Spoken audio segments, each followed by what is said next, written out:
Clash Royale is slowly becoming less fun, and with the new level 16 announcement, the game will definitely lose a lot of the popularity Jinxie gave it. There are many problems with Clash Royale, but adding a level 16 is just adding fuel to the already massive fire. And on top of all of that, people will have to now spend a lot more money, which most people won't. Either you're gonna have to grind up and you will most likely lose to over-leveled cards, or you just say, you know what, screw it, and just don't play the game anymore. And that's exactly what happened. And that's what leads me into my first and most annoying reason and why Clash Royale is becoming less and less fun. And that is levels mattering. The fact that the levels of someone's cards dictate how well anyone can play shows how money hungry the game developers were when they were making the game. The fact that most players can't even play more than one deck because they have to spend like $1,000 just to level up their cards is ridiculous. Clash Royale is terribly made when it comes to leveling up cards. So that then leads us into our next problem, and that is the game logic is terrible.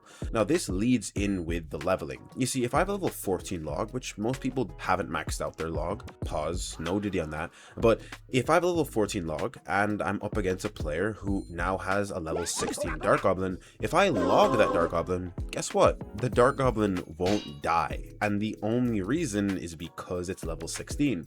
So because this person spent extra money or had some lucky wild cards in them, they were able to level up their card to the point where I can't kill their card just because it's higher leveled.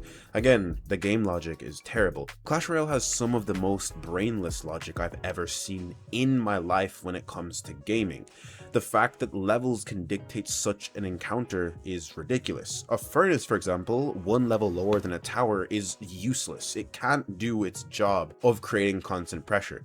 It becomes more or less a liability to you now because you have a card that now can't damage the other tower with its fire spirits, which is its whole thing. If your furnace is one level lower than their princess tower, you basically just have a musketeer who does a little bit of splash damage, and that's really it, and also doesn't do as much damage with their normal attack. So it kind of just looks ridiculous. Now, my main problem with the game logic is another thing which most people don't really think about, but to me, I think about it a lot, and it's elixir value. A lot of the cards in Clash Royale don't equate when it comes to elixir value.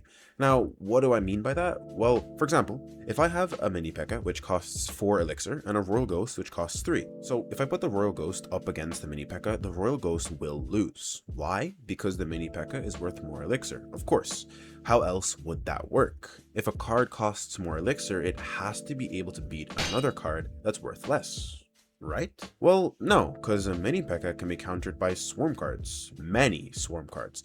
Goblin Gang, worth 3 elixir. Skarmy, worth 3 elixir. Goblins, worth 2. Spear Goblins, also worth 2. And Skeletons, which are worth 1. So then maybe the game isn't about elixir value and more about card types. A splash card will do better against swarm, and a single target troop will do better against single targets. Okay. But then what if I have a log for the swarm cards, or a zap, or arrows, or void, or tornado, or freeze, or fireball, or earthquake? I hope you can see a trend here. If swarm cards can be countered so easily, then there has to be a card or spell that can counter high elixir costing cards too, right? No, there isn't. Not really. There are a couple high costing elixir cards that can instantly wipe out higher costing elixir cards, but it depends on the ones you use. For example, a rocket and a lightning. Those are the highest costing elixir spells, and they can only really instantly counter cards like a witch or a furnace, but things like bowler, Valkyrie, which costs 4 elixir, can't be countered by it. Yet the lightning is worth 6, so I don't really know how that makes sense. If I have a Spirit Empress, she also can't be countered by lightning, even though they cost the same elixir. And this is where we can see the problem of elixir not equating to each other. 6 should always counter 6, and 4 should always counter 4. Now, of course, if you use a rocket on the Spirit Empress, she will get wiped out, but that still doesn't really help us out if they put a Mega Knight down or a P.E.K.K.A. A rocket is not gonna come close to instantly wiping out a Mega Knight or a P.E.K.K.A, and they're only 1 elixir different. And the problem is that if I use a log on these swarm units, they all die. So then, looking at the same scenario, both the rocket and the log are 1 elixir lower than their opponent. And yet the log fully counters the swarm, but the rocket doesn't even come close to fully countering the P.E.K.K.A or the Mega Knight, even though they both are 1 elixir less than their opponent. This is a perfect example of elixir not equating. A 1 elixir difference should always be consistent, even if it's high or low elixir. Another example is a rocket versus a giant skeleton. The rocket, which is worth worth 6 elixir doesn't even come close to fully countering the giant skeleton, which is also worth 6 elixir.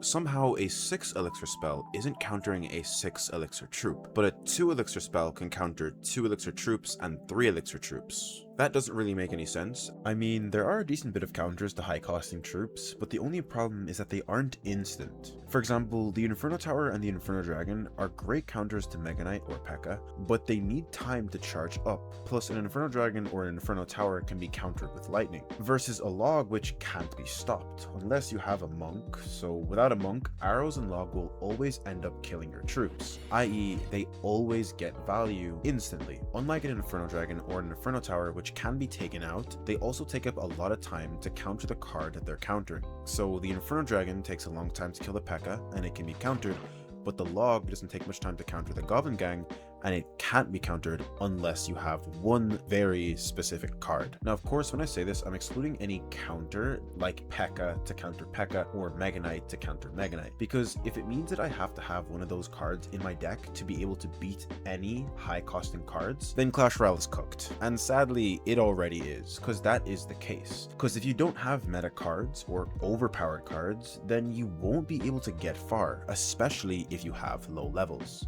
Now, with all these logical inconsistencies, you must assume that Clash Royale or Supercell just don't care about Clash Royale. And that just leads us into my last and final point, and that is that they honestly don't care about the game, they more so care about how much money the game can bring them. And that's really it. So thank you for watching, and I hope you enjoyed. If you did, don't forget to like and subscribe, because I have a new channel and I'm trying to grow. Anyway, that's really it. So thank you for watching, and goodbye.